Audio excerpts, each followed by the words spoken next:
Good evening, everyone. This is Ryan Hoyme, aka Massage Nerd, and tonight we have a special guest, and his name is Whitney Lowe. He is a premier authority on pain and injury treatment and massage therapy. He is the author of the Orthopedic Assessment in Massage Therapy and Orthopedic Massage Theory and Technique. In 1994, he founded the Orthopedic Massage Education and Research Institute, OMERI, to provide massage therapists the advanced education they would need for treating orthopedic soft tissue disorders. He is currently a member of the editorial advisory board of the Journal of Bodywork and Movement Therapies, and has been a regular featured author in publications such as Massage and Bodywork, Massage Magazine, Massage Today, and the Journal of Soft Tissue Manipulation. He also produces one of the profession's most innovative online continuing education training programs in orthopedic massage.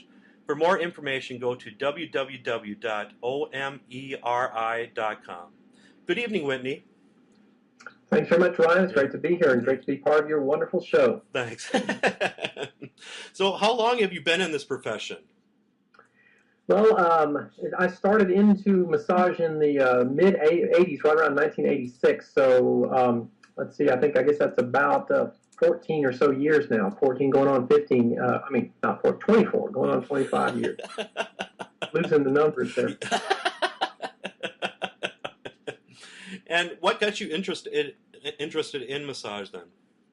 Well, it's always kind of interesting to hear people's stories of how they get into this field, because there's so many different avenues and ways for people to get into it. And I was actually studying psychology in graduate school back in the mid-'80s and was getting kind of burned out in my graduate program. And I had always been interested in the mind-body health sort of slant and approach. And I got introduced to massage, and I had this idea that, well, I could go to massage school and then I could just have a massage practice and help pay my way through the rest of my graduate school training.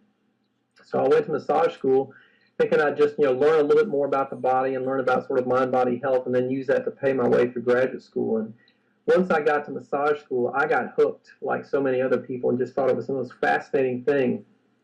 And I never went back to finish my master's program in psychology and just, got into the massage field at that time. And of course, this was the mid-'80s.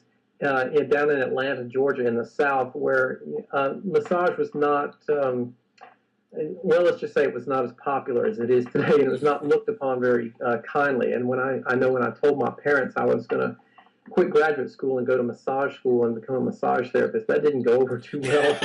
But they definitely, I think, have seen the profession take a very different turn, and are very happy with the way it's turned out, as I certainly have become as well.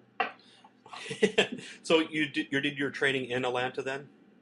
Yeah, I did. I did my initial massage training at the Atlanta School of Massage, and then I also I have always been kind of a school junkie and always going in and out of different schools. And I went back to graduate school once again after I had gone to massage school. Went back to study sports medicine and biomechanics.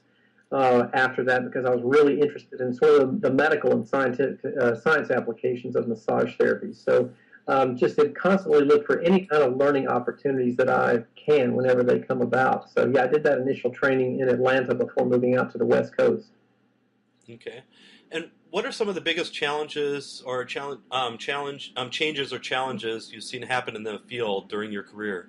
And that's a long career, so. I'm not calling you old at all, okay? Right. You started when you were 5. There's been so many things that have been interesting changes and challenges that we face. I think in particular because my focus is education, that's one of the things that I see as the biggest challenge that we face is something I have seen as really kind of an unfortunate outcome of the wonderful growth and expansion of massage therapy, which is, back at the time when I was doing my initial training, it seemed like we had a handful of schools around the country. I think it was somewhere in the neighborhood of 50 schools around the country. And now we have over 1,500 schools in the country. And, that's wonderful for giving access to a lot of people to be able to come to that training. But the reality is we don't have enough qualified faculty to staff that many schools. And as a result, we've had what I think is really kind of a degradation in the quality of a lot of training of massage therapists around the country, and that's something that I would really like to see turn around. But that's been one of the most impactful and influential things that I've seen happen over the course of the last couple of decades, because it's got a huge impact on the way people perceive massage therapy and the experiences that the clients have from practitioners. If the practitioners are not getting trained as well, when a person goes to get a massage and they say, yeah, it was okay, but it just really wasn't that great, or didn't do that much for me, it might be not because massage wasn't really helpful for them, but maybe because the person wasn't trained that well. So that's been one of the things that I think has had one of the largest impacts on what we have, what's going on in the profession in that time. And with the whole training thing, I mean, I can't remember who that is, but there's some organization that's trying to get some kind of standards for teachers and stuff. Yeah, that's the Alliance for Massage Therapy Education. They've got a relatively new initiative that they've begun to begin working on training standards for teachers, and I strongly applaud that effort, because that's something we have needed for quite a long time. It's really good to see somebody taking that torch up and moving forward with it. And do you see it's many years in the works? It's going to take a while before there's going to be some kind of standard then, or? Oh yeah, it's going to take a long time, because like anything else, when you start talking about standards, then you talk about there has to be certain benchmarks that are met, and that will mean that there are going to have to be requirements and training programs, and possibly levels of credentialing that will develop to say teachers have acquired certain credentials of skills of learning how to teach and learning about learning theory and classroom management and all those kind of things. So, yeah, it's a long, long road, but, man, do we need to get started down that road. So it's really, really good to see that happening. And you seem to be a really strong advocate of online education. And how did you get involved with that? Well, there's several different things that led me into that, but what really was sort of the catalyst for me getting involved with this is that my primary focus over the years has been training and teaching massage therapists about treating pain and injury conditions, and dealing with things that were soft tissue trauma, sports injuries, occupational injuries, and things that would fall into the realm of orthopedic problems. And I was teaching all this stuff in weekend workshops and for continuing education programs. And this particular field, or this particular type of work, focuses on learning a lot more than just doing a particular technique a certain way. There's so many different facets of treating pain and injury problems that involve other subjects like kinesiology and pathology and clinical decision making, and choosing an appropriate treatment method, and understanding if you have one carpal tunnel syndrome that's very different than another carpal tunnel syndrome, how do you choose the appropriate treatment? And from an educator's standpoint, these all struck me as being cognitive decision processes, meaning it wasn't good enough to just go learn a bunch of techniques for a practitioner to be really good in the clinic. They had to have good decision-making skills where they could understand, how to appropriately read information, learn new things, or make clinical decisions. And I was watching what was going on in the university arena at this time. This is the late 90s, with the adoption of online education for teaching more complex thinking skills. This was also happening in a number of medical schools. And I began to look at online education and the capabilities that it had to do what I couldn't do in a weekend workshop, which is, in just the 15 to 16 hours that you have over a 2-day weekend, you can't get into some of those kinds of complex learning processes in an effective manner, because people's attention span is just not that long, and you don't have enough time to do it. So online education really looked like a way to be able to do that. And the other big factor was I really felt very strongly that there was a tremendous bias against a lot of practitioners in the country that's unintentional, but it's just the nature of what happens. And that is a bias for people who don't live near big cities where workshops come frequently. It's really expensive to travel to a city, get a hotel room, pay for a course, pay for your meals, your lodging, your time away from work, and all that kind of stuff. And that puts people who are not in those geographical areas at a very significant learning disadvantage. And I wanted to find some strategy that would help reach out to as many of those people with a very high quality learning experience that they could really do in a different environment. And how do you deal with those naysayers that are against online education, especially massage? They say, "Oh, massage is supposed to be online, not hands-on kind of stuff." And but then you look at the national boards and the MBLEX and stuff; it's all online questions. So Yeah, well, there are a number of different pieces of that argument that really need to be looked at in different lights. For one thing, there needs to be an understanding of a division in education in our field between continuing education and entry level training. I don't know of anybody out there who advocates online education to be used for teaching massage skills in the entry level environment. That's just one place where people simply need to be in the classroom. They need to be in the classroom with a teacher. They need to be learning those kind of skills in a classroom environment. But there's many other aspects of subject matter that could be learned in an online environment at the entry level, like business classes, anatomy, pathology, physiology, kinesiology, all ethics. All of those types of subjects could be taught and could be learned very effectively in the online environment. Now, when you get to continuing education and you have more advanced practitioners, you have a completely different ballgame, because when a person has certain skills under their belt already, for example, a seasoned practitioner who's out there in practice can watch a video done by some other professional and learn something about those hands-on skills and apply knowledge and get a great deal out of it. The fact that they can see an exceptional practitioner do something with video demonstration and watch it over and over again and get the most ideal camera angle and the most ideal view, in some respects makes that a better way to teach certain types of techniques than being in a workshop with 30 people where you can't see the demonstration of what the teacher's doing. So, and again, there's a lot of things that have to do with the way an online course is built that make it a quality learning experience, because it's really true that there's a lot of bad online education out there, but the reality is there's a lot of bad classroom education out there too. And this is something that we really need to address in both those arenas about quality standards of education. And is the Alliance, are they going to get involved into the online education too, to have some kind of standards with that to them? I think so. They've talked about wanting to explore that. I mean, it's one of those things, like it is coming down the pike, whether you like it or not. It's one of those things that you cannot ignore.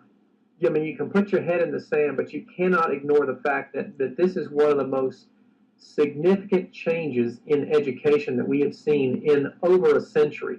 The way in which online education has changed the way educational content and experiences are delivered to people. And it is clear and obvious that it is going to be a part of the way people learn in the future. So it only makes sense to have some sort of attention focused on those different aspects of education. So I hope that they do take up that mantle and do look at helping to establish and develop some standards in both online education as well as face-to-face education.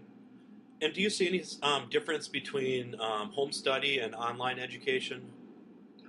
Yeah, boy, this is one of the things that's really challenging, I think, for so many people, because the terminology that's used is very different in a lot of these different areas. I mean, when you take the word home study or the phrase home study program, that could mean something as simple as home study booklets that have been around for centuries, where you get a packet of course materials in the mail, you read something and you do a written test and you send it back into somebody. That's been, the correspondence courses have been around for a long time.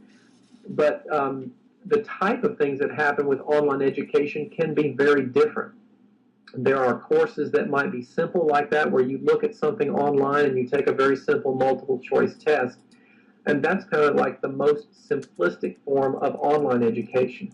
But then there's other forms where you're actually involved with an instructor and you interact with that instructor during the course of your educational experience, and that's a very different animal than anything in a traditional or simple type of home study course. So there really are a wide number of different types of courses that can occur and be used as good educational options in that environment.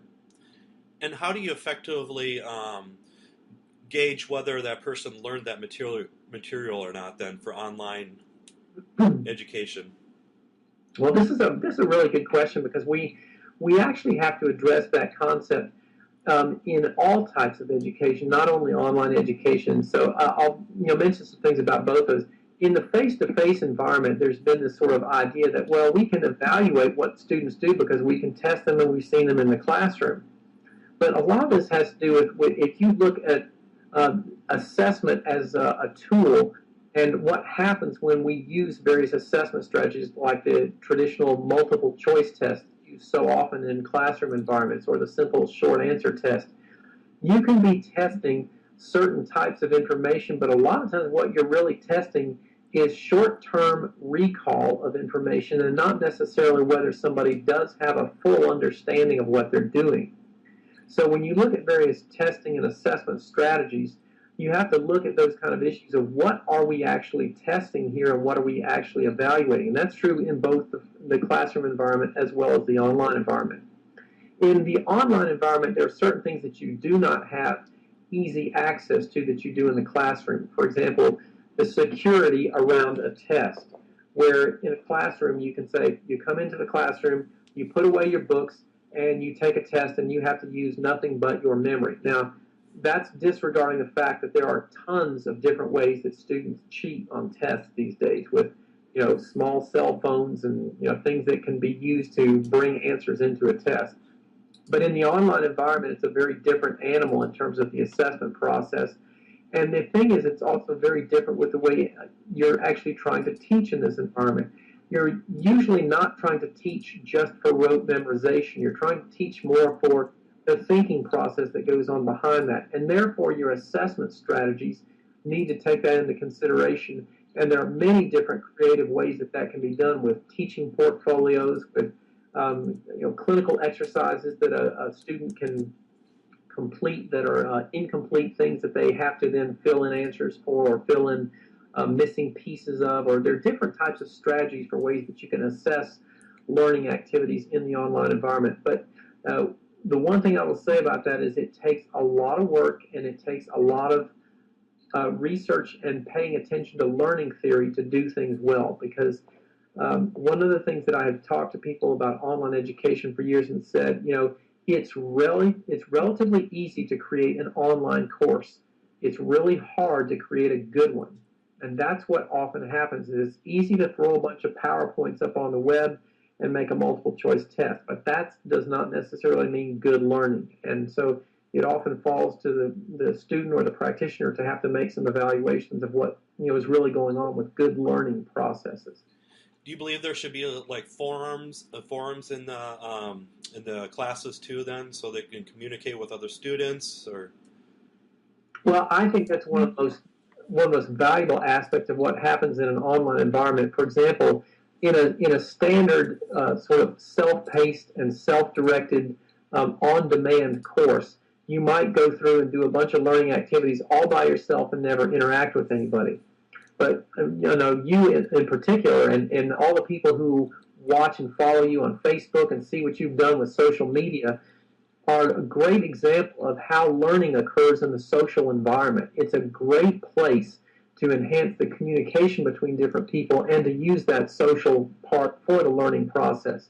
One of the great things that you can do with forums in an online course, if you have a course that's what we generally refer to as a facilitated course, where there is an instructor that is actively interacting with the students, and again, this doesn't have to happen at any particular time. This can happen with somebody who's in New Zealand and another person who's in New Mexico and somebody else in Alabama. It doesn't matter where they are, because the messages and information that they might post to a forum is just like a message board. It's there anytime they want to log in and look at it and read it.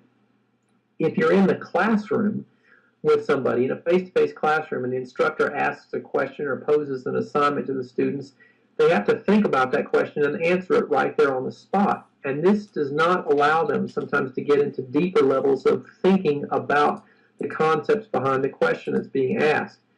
In the online environment, when you have a forum process like that, one of the great advantages of that is that a person has time to actually think through an answer compose it in writing, reflect on it before they post it into the forum. And that leads to a deeper level of thinking and a deeper level of processing the information that they're working on. And the fact that they're writing an answer out also leads to a deeper level of cognitive attention to what they're doing. So there's a lot of great advantages in using things like forums for interactivity between students in the online environment.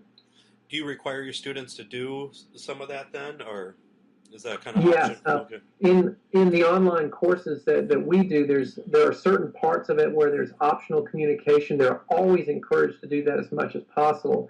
But I also have to recognize a lot of our courses, since the majority of them focus on continuing education, many people are busy. They're very busy. They are squeezing these courses into certain times of the day. So it's not like you would have in many college courses, for example, where you're graded by the number of posts you make to a forum or something like that.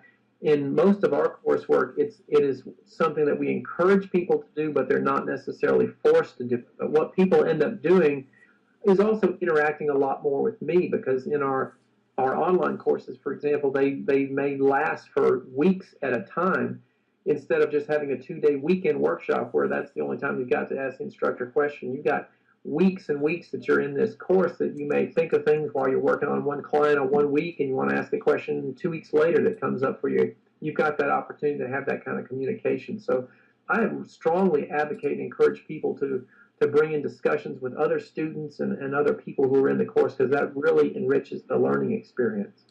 And are your classes, are they scheduled so they start at like a certain time of the year, or they're a certain week or something like that, or can people take them anytime they want? Yeah, we had originally, for the first several years that we were doing this, we had been doing what we call cohort classes, where there were certain times of the year that we would start and run those courses, and they would go for a 6-week period. But what we've been seeing more and more as those courses have progressed and they've gotten bigger and more people have gotten interested in it, is more and more people are choosing the option of doing these as self-paced courses, where they're not under the pressure to have to get all this work finished in the 6-week period. So more and more people are choosing to do the self-paced courses, which makes the cohort groups ever smaller these days, and we may eventually be phasing those out simply because it appears that the self-paced courses are what most people really want. And that really isn't ideal. It's, you work as much as you want or as little as you want on your schedule, and do it when it really works best for you. And that's when you get the best learning activities, because people are doing it when they can pay attention, when they're attentive, and when they've got time to really sit down and think about this stuff instead of having to meet some artificial schedule that's set out for them. Can you use your classes for continuing education for on the national boards then? Yes, so all those classes are approved by the National Certification Board, and they're go way beyond a lot of what we would cover even in a regular weekend workshop, because again the class length is so much longer. But yeah, those are approved by the National Certification Board. There are limitations, if people are trying to count up and acquire certain numbers of continuing education units for their recertification cycles or licensure cycles. Some states only allow a certain percentage of coursework to be done in the online environment, and require a certain amount of it to be done in a hands-on environment. So you always need to check in with your state about those different requirements. To me, that's a stupid rule, because the point is continuing and encouraging your professional development in a variety of different ways, not what type of learning methodology did you use to get there. But we've got a lot of things that we have to do yet to sort of work with some of these educational changes on the legislative level to catch up with what's really going on in the world of education. And for your classes, how much interaction do you guys have with your students then? Well, it's as much as they want, actually, because what the students are doing, they're interacting a lot with some of the computer simulations that have been built into the programs, where they're going through certain client case activities, and they're watching video clips, and they're making clinical decisions about what the nature of a client's problem is, or something like that. But at any stage of their work, they can stop and ask me questions, ask for clarifications, or anything like that. So I encourage as much interaction as they want, because that's something that really helps enrich their learning process. And for the qualities for the teachers, what kind of standards would you say would be for teachers to teach this kind of stuff online? Well, this is one of the things that I think it gets back to what we were talking about earlier with some of the initiatives of what the Alliance is doing, because there are a lot of people who sort of jumped into online education because they see it as the next passing or the next big fad. They want to jump on the bandwagon, and like I said before, just throw some content up on PowerPoint and throw it up on the web. And use the phrase "throw up" in sort of different format, because sometimes it's really bad. But when you just do that, you're not taking advantage of the major aspects of what you need to learn to teach in an online environment. There's a very different stance or a very different mindset of the online educator compared to the one in a face-to-face classroom. And the phrase that's used most often to make that analogy is that you see this talked about a lot in educational circles, that in the classroom environment, the teacher really acts like the sage on the stage. And that person is the premier authority. They're the one that's giving the lecture or giving the information to the students, and the students are then taking in what the teacher says. But in an online environment, the teacher plays a very different role. And that role is essentially what we refer to as the guide on the side. You're no longer the one sort of you're no longer the one person that the student is going to retrieve the information, because they're learning from their own process in the coursework and from the resources that they're exposed to and from the interactive processes of others in the online environment. And what you're doing as a teacher is really facilitating that learning process. So it takes quite a lot, actually, for an online educator to learn how to get out of the way, to let students do the learning processes in an online education environment or in an online classroom. So there's a lot that can be learned about that. The other part goes into developing online coursework, because there's a lot of things that are different about the instructional design process and how you create the actual learning activities that the students engage in. Those things can be very different in the online environment versus the traditional face-to-face classroom environment. But this is, like I said before, we have deficiencies in teacher training in both those environments, in both the face-to-face classroom environment as well as in the online environment. So there's a lot of training that really could be done in both those different areas. And for the online classes, is there a certain kind of student that it's made for and a certain kind of student that it's not made for? Yeah, that's a really good question. The first thing that would come to mind about that is, this is something that's not easy for, and of course, you'd have to say it's not for everybody. But then again, the classroom isn't for everybody. We've got dozens and dozens of stories of people who just couldn't make it in school, but were incredibly bright because that classroom environment was stifling for them. In an online class, clearly a person who's not very technologically savvy may have a little bit more challenge doing some of the things working with a computer, because you're using a new learning tool. But it doesn't take long to get the hang of it. And I used to do these informal surveys in my workshops, which I started doing in I think about the late 90s, where I would ask for a show of hands of how many people have used the computer and the internet for anything that they did with email or research or looking information up or something like that. And there was a handful of students would put their hands up in a class of 25 or 30 people. And now it's extremely rare for anybody to raise their hand that's not doing that. Most everybody now has some familiarity with using a computer for sending email messages or looking up information on the web.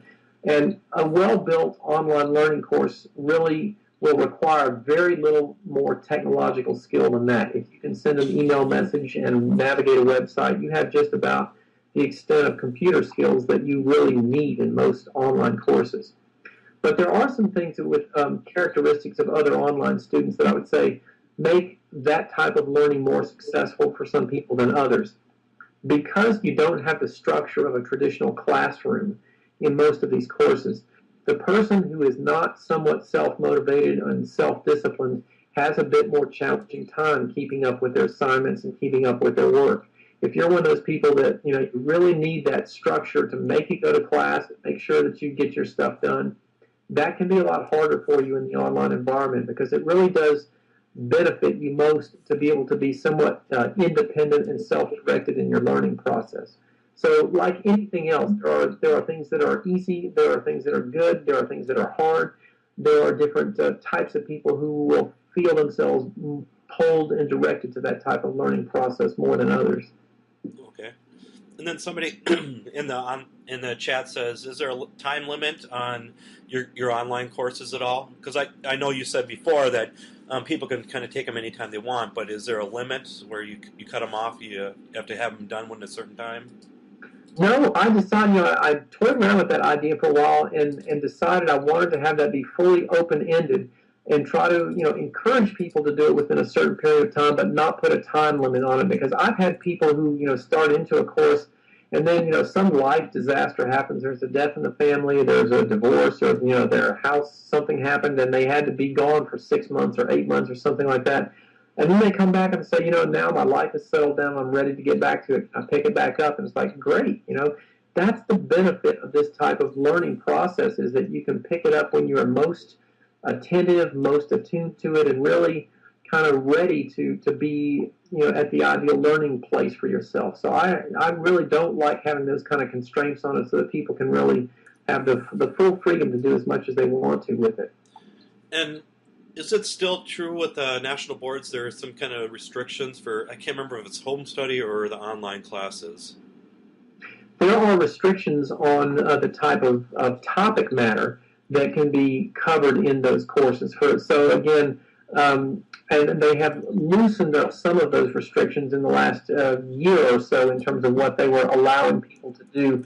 There are restrictions for what they will, the National Certification Board actually had some guidelines they published a number of years ago for entry-level education, for what was allowed to be part of online education. And basically they said, all of the topics that are not specific hands-on skills that could feasibly be taught in an online environment could. And I can't remember the exact number, but I think it is about 300 of the 500 hours could be taught with online education. Maybe 275 or 300, somewhere close to that number.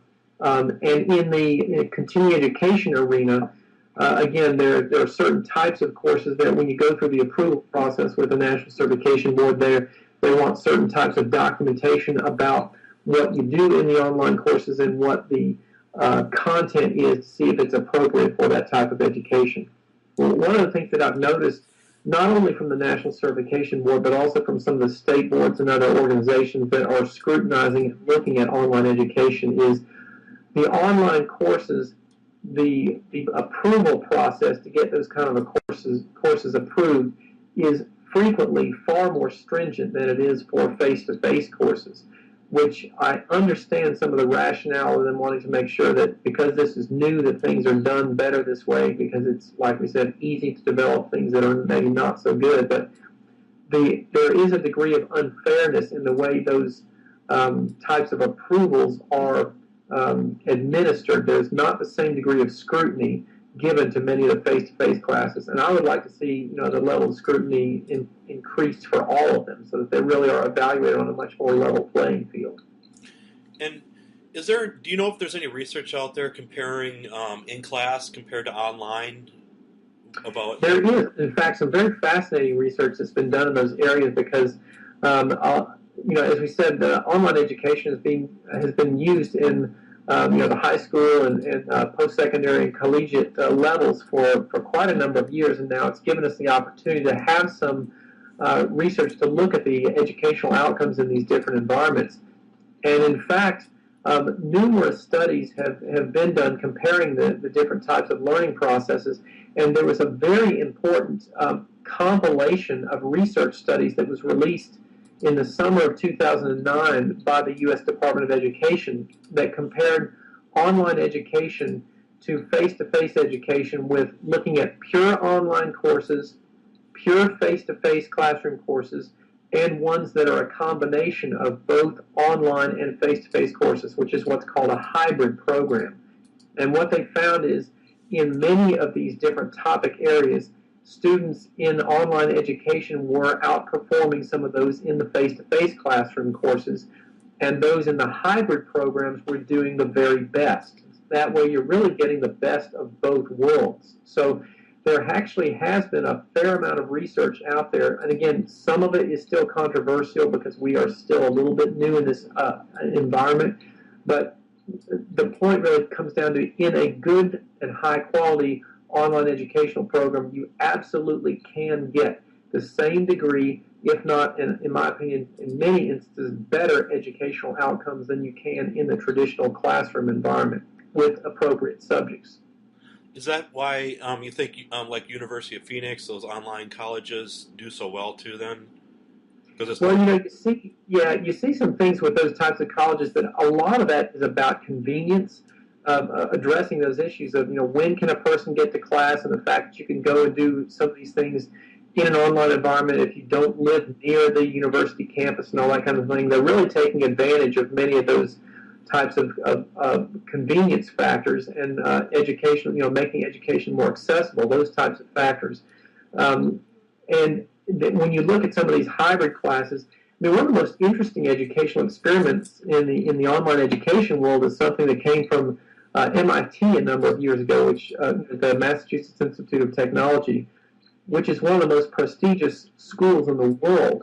And they put their entire curriculum online, which people were just absolutely stunned about. I mean, the fact that you could have MIT putting their course curricula online for anybody to look at, and people told them they were crazy because, why would people go to school there if they can have that whole experience? But MIT said, it's not necessarily just about the curriculum content, it's about the experience of being at MIT that makes an MIT graduate so good. But by doing this, what they were also able to do is say, we can get this type and quality of education and these educational materials out to people who would never before have had the opportunity. For example, I read a story in a book last year about a school somewhere in South Asia that was using the MIT courseware project to teach physics to some of their students with resources that they would never have been able to have access to were it not for this open courseware project. So making these kind of things accessible is one of the great potential benefits of the online education model, is that you can have this kind of content go out to such a wider group of people.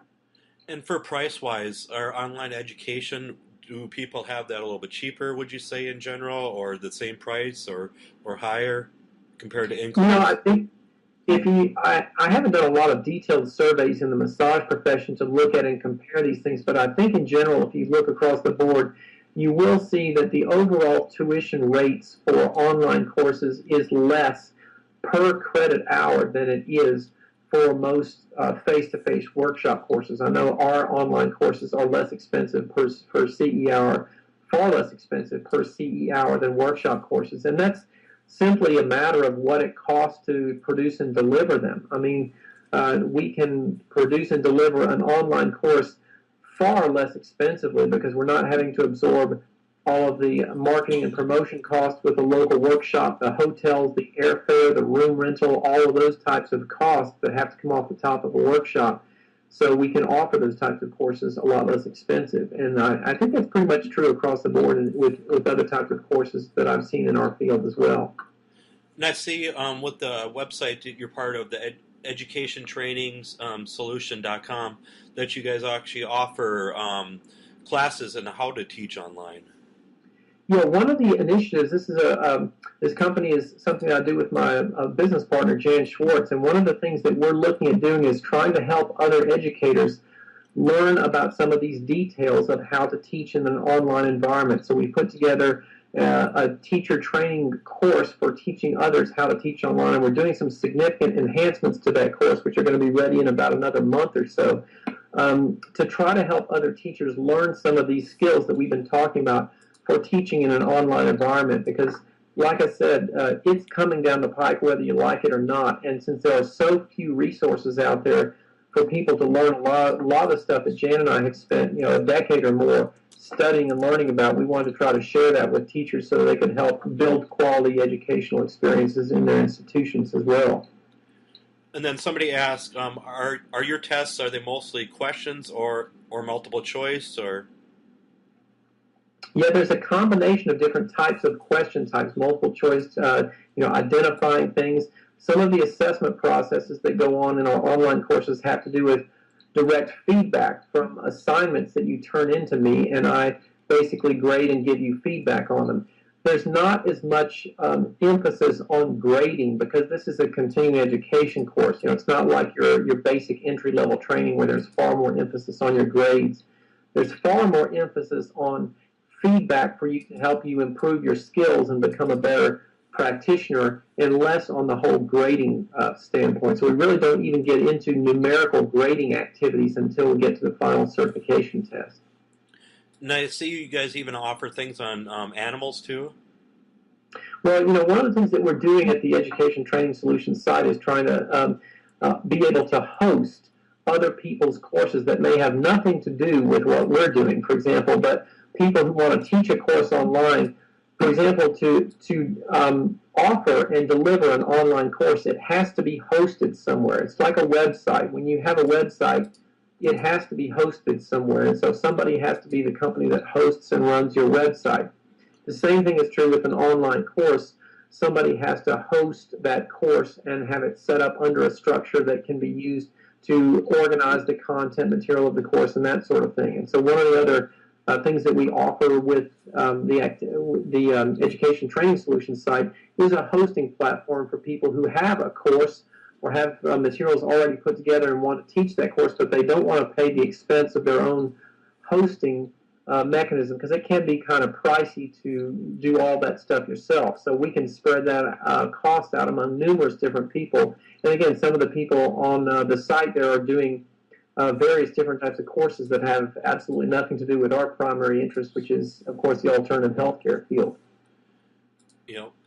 And then with the online education, do you see, how do you see that advancing in the years to come?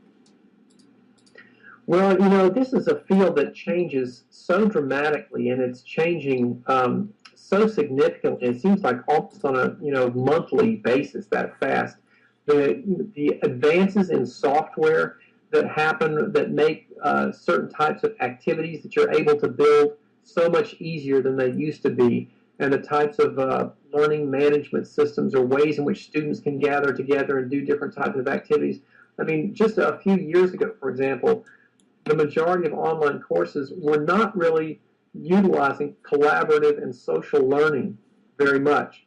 And now you look at the emergence of things like Facebook, Twitter, wikis, and the capability for people to do collaborative activities and collaborative projects, even though one of them might be in California and somebody else in Alberta and another person in Australia. They can work collaboratively on different types of projects. So there are an incredible number of advances that are occurring because of some of the technological advances that have happened in the whole way in which social media and social learning has changed the landscape for us. It's just a tremendously exciting time to be involved with this type of education and seeing what are some of the benefits and the potential things that it can bring us. But on that same line, I would like to say another caveat about that is that people also need to be careful not to get swept away by the latest technological fad and think just because you can do something doesn't mean you should do something. Like, you can watch videos on your mobile phone, which is really cool. And I've seen people watching videos on their phones that has a screen the size of a postage stamp, and just thinking, I know at my age I couldn't see anything on the screen. And, hey, it's great that you can push videos to your mobile phone, but is that really the ideal learning environment? And that's something that we all really need to think about as we continue to develop for these kind of environments, is that how do we blend together what the technology is capable of doing with what we know about learning theory in terms of creating good educational experiences for people and make sure those things match well together. And it seems that many people in our profession are not highly technically orientated, is this a barrier to them being able to work effectively in the online environment, would you say? Because I've heard that from many people too, that there's, especially the old time therapists that have been in the field many years, don't use the computer as much. And Yeah, I think that's absolutely true. It is one of those things that can be a barrier to people. There's a fascinating article that was written. Well, when did this come out first? I think it was maybe around 2005 or 2006.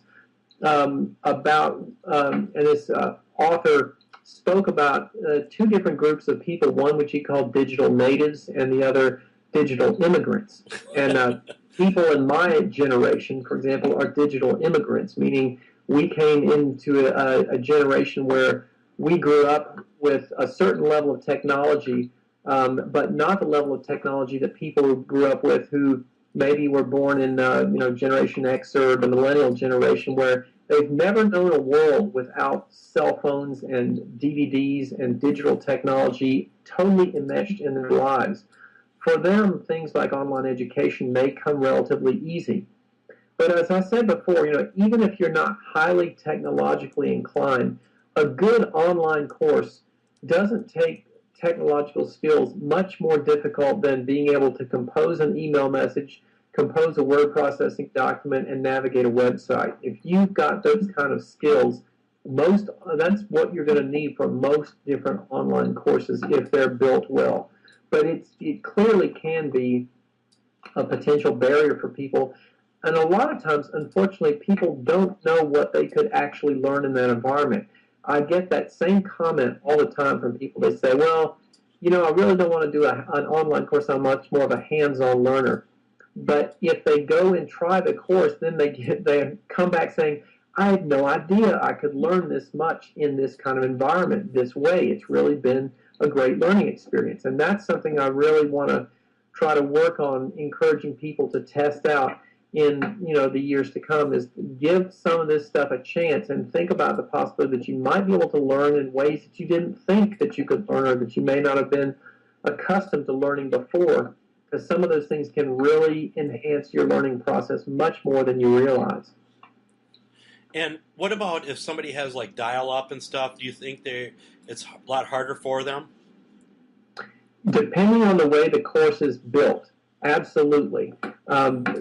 If you look at the way the web has developed and changed over the years, I mean, back a number of years ago, we were all on dial-up, and it was just kind of assumed that things took a lot longer. Now, if you look at the percentage of people who are on broadband connection and the very, very small percentage of people who are still on dial-up, that has shifted so dramatically.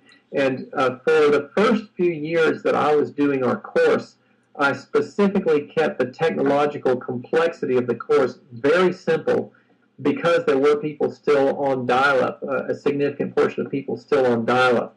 And there came to be a certain point about 2007 or 2008 or something like that, where I really made the decision. Now I think we have reached a critical mass of people who are on dial-up.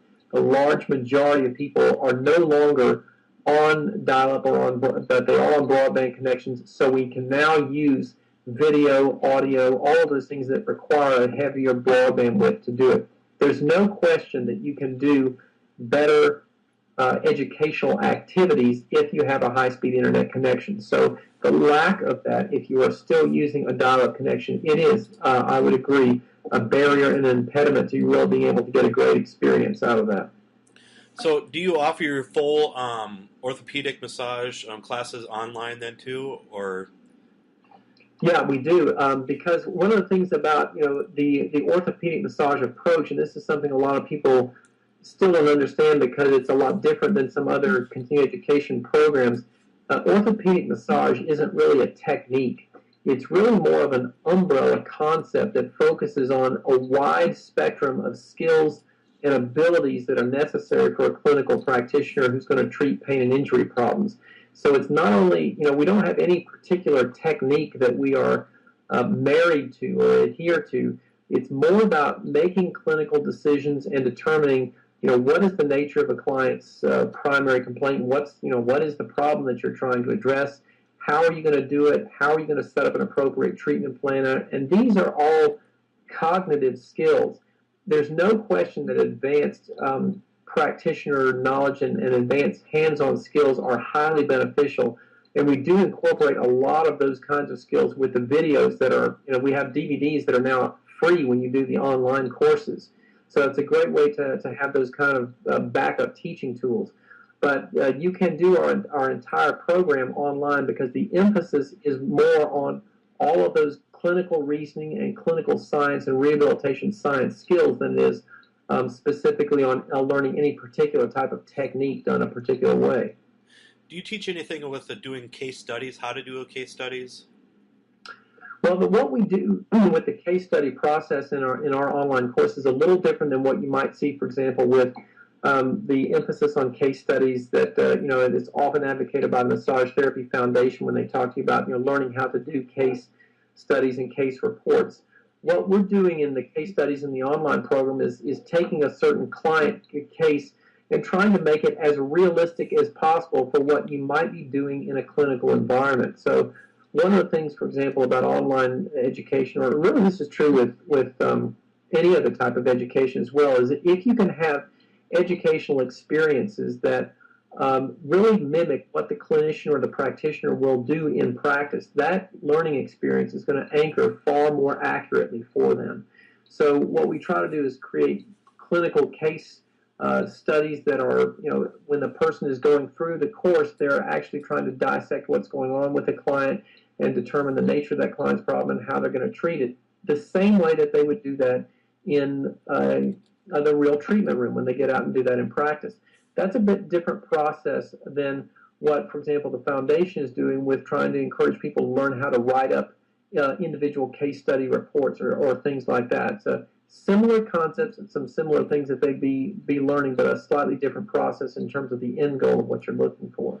Yeah, because I just noticed that there's not a lot of education out there how to do case studies and stuff, and a lot of schools don't teach a lot with that either. So, that's a big factor, and that's one of the things that there's a pretty strong initiative right now to start teaching some more concepts of research literacy and looking at case reports and case studies and things like that, because they can be a valuable learning tool to learn from a single case process how you might address and deal with this.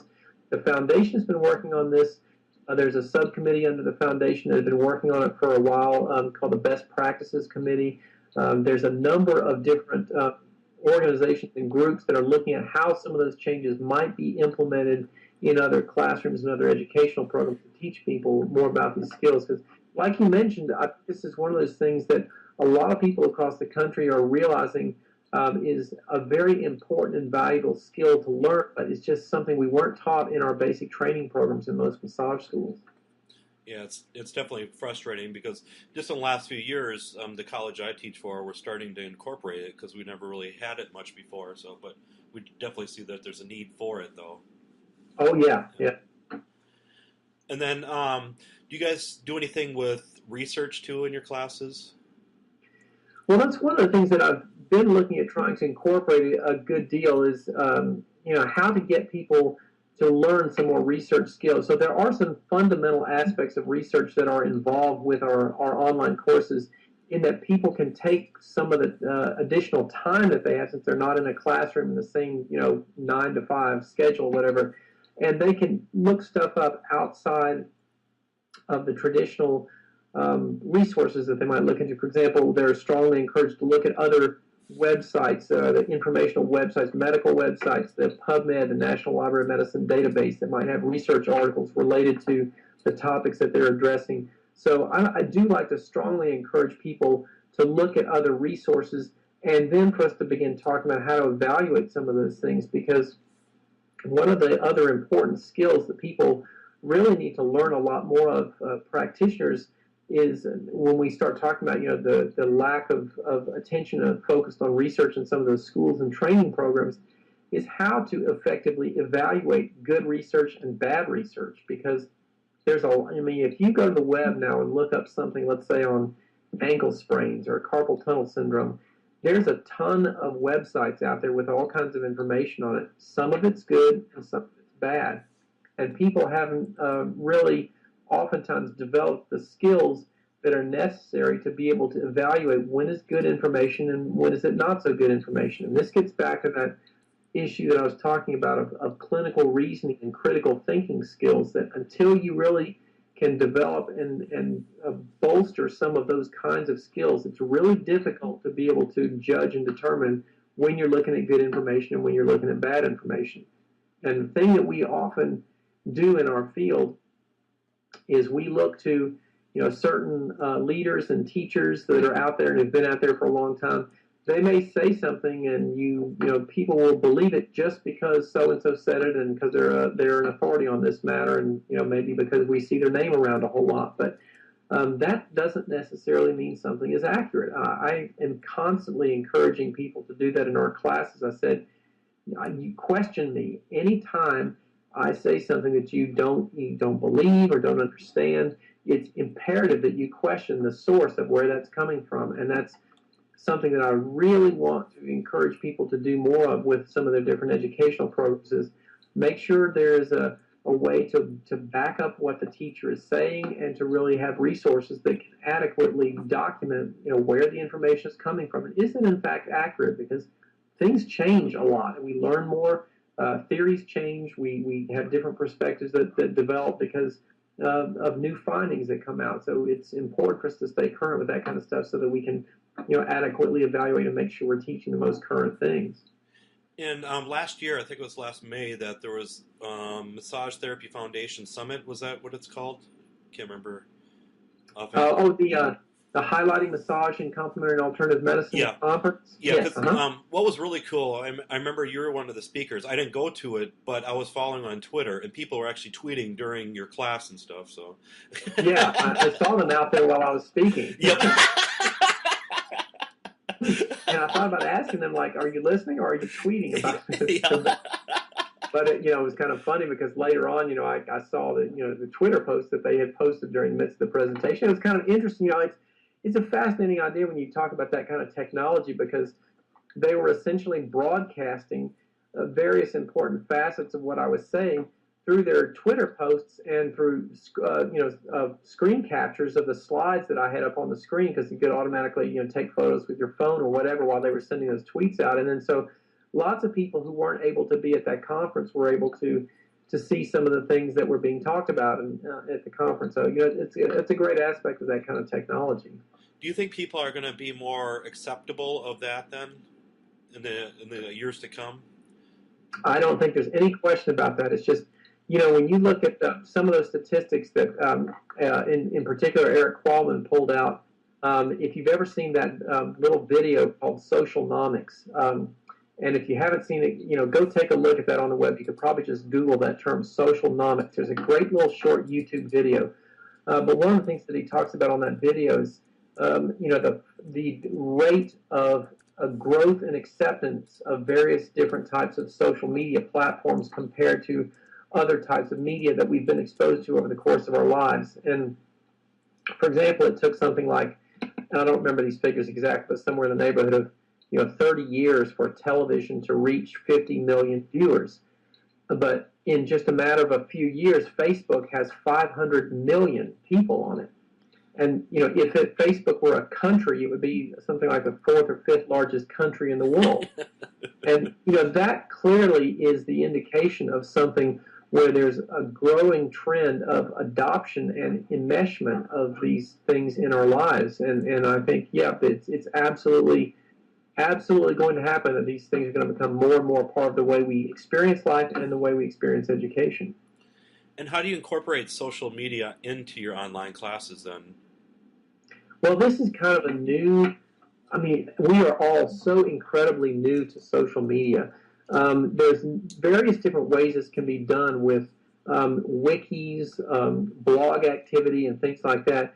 We have limited some of the ways in which we've incorporated traditional social media channels like Facebook or Twitter, because not everybody has a Facebook account, not everybody's on Twitter. So it's not the kind of thing that I don't want to force people into doing that kind of stuff if they're not already doing it. But we can use the same concepts of socially engaged learning and social sharing of links and all that kind of stuff with the tools that are built into our online learning management system. So a lot of those same kinds of concepts can be utilized very effectively in that environment, even if you're not using some of those, particular tools like Facebook or Twitter or LinkedIn or some of those other social sharing sites. And do you have any of your classes that you incorporate into somebody's regular massage practicum then? So, like a regular massage school, you incorporated those classes into there at all? Yeah, that's one of the things that we're launching this year is a partnership process with a number of massage schools. We've been talking with a number of schools who've expressed interest in wanting to do that, and so we're doing some things where we're customizing the way these courses are built so that they can be incorporated more for entry-level training versus continuing education training for the students. And it's something that I think is a great opportunity for some of the schools to be able to use these tools effectively, but there's some real significant hurdles that have to be overcome in certain states because some state licensure laws don't allow any online education or have limitations on how much of it that they will allow in there. So until some of those things get changed, there are some limitations in how some of the people may be adopting those programs. Okay. And then for you actually going to workshops this year, what do you have some workshops lined up so far? Yeah, we're going to be doing a number of different workshops this year and a couple of other big conference things, coming up this spring. I'll be doing a couple of actual educational events with both the AMTA and the ABMP. They're both hosting school educator programs that I'll be at, one in February and one in April, and then being at the New England Regional Conference this spring as well. And then a couple of other workshops that we've got scattered throughout the year as well. Those are all listed on our website at omeri.com, which you mentioned earlier as well. Okay. And then you're the guest you're the actually featured speaker at the American Massage Conference, right? Yeah, that's right. Our American Massage Conference coming up in the spring as well, which is an exciting new venue. First time it's being done here in the United States. They've been doing this conference up in Canada for a number of years, and now they're coming down to do the same model here in the U.S. And I'm very excited about this conference and really curious to see how it comes out, because this is the first time we've seen a large scale conference of this type done in this particular type of environment that's not affiliated with a certain organization. So it will be interesting to see how they go about doing that. I know here in the States that we've had some similar things with the World Massage Festival that's been done, which is, again, is not another organization not affiliated with any large-scale organization. But this type of conference, again, is a little bit different, so it will be interesting to see how it comes out. And then somebody mentioned, would you be interested in coming to Puerto Rico to teach a workshop? Yeah. Always interested to look at coming to new and different places. But, I will also have to admit, one of the other things I have been, because I have this extreme interest in online education, I have been trying to focus a lot of attention on our online programs, and that simply logistically means I won't be traveling as much. And the other thing is that after being on the road for so many weekend workshops for 15 or more years, like many of the other CE providers out there, it does get tiring being gone from home all the time, and that's something that I'm trying to focus more attention on with our online programs, is to really look at doing some of the things that will make those programs great. But I'm still going to get out and do some things like that. So Puerto Rico may be a thing to do. I haven't been down there before, so maybe a place to come do that. And then you lived in Alaska for many years, right? Yeah, I wouldn't say many, for a couple of years. My wife is from Alaska originally, and so we we've been going up there off and on for since about 2005, actually. But we did live up there for the last 2 years, up until the summer when we moved back to Oregon. So that was quite a change for me, being originally from Georgia. It's a long way from my home, being up there, but it was a wonderful experience being up there. And so if anybody wants to get a hold of you, they can go to www.omeri.com. Is that the easiest way for communication then? Yep, absolutely. Yep. Okay. And we've got information on all kinds of things, DVDs, books, online education programs, all that kind of stuff there. And if you got questions, just feel free to contact us directly through the website there. Okay. Any other final thoughts at all? No, I think we kind of covered the majority of bases there. It was wonderful talking with you, and I just would like to put in a plug while we're finishing up here that I think what you've done with this this program and with the stuff that you've been doing with video in getting information out there to massage therapists with those kind of learning activities have been just a stupendous and phenomenal effort, and I think you've made just a huge impact on our profession by doing that in just a very few short years. So I want to commend you for the work that you've done in that area because I think it's been a great benefit and advent for our profession. Well, you can't see me, but I am blushing right now. So. All right, I can't see you. Thank you. Your little icon on my screen turned red. Yep.